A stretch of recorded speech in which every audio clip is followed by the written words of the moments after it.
Anand ડિવિઝનના 7 police સ્ટેશનમાં ઝડપાયેલ 85,153 બોટલોનો વિદેશી દારૂનો જથ્થો નાશ કરવામાં આવ્યો. ગુજરાતમાં દારૂબંધી હોવા છતાં અલગ અલગ જિલ્લાઓમાં રોજબરોજ દારૂનો જથ્થો ઝડપાતો રહે છે, જે સમયાંતરે પોલીસ દ્વારા નાશ કરવામાં પણ આવતો હોય છે.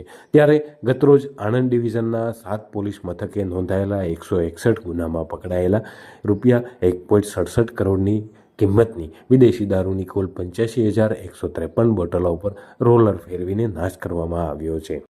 આણંદ ડિવિઝનના 7 પોલીસ મથકો તેમજ આણંદ રેલવે પોલીસ દ્વારા જુદી જુદી જગ્યાએથી પકડવામાં આવેલ વિદેશી દારૂના જથ્થાનો ગઈકાલે રોલર ફેરવીને નાશ કરવામાં આવ્યો હતો. આજે દારૂનો નાશ કરવામાં આવ્યો છે, શું કહેશો?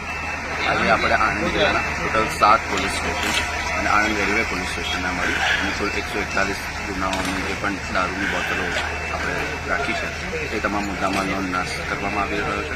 ટોટલ 85,000થી વધારે દારૂની બોટલો છે અને આંકડાકીય માહિતી જોઈએ તો ટોટલ 1,45,00,000ની આસપાસનો આ મુદ્દામાલ છે, જેનો આજે નિયમ અનુસાર નાશ કરવાની પ્રક્રિયા હાથ ધરવામાં આવી છે.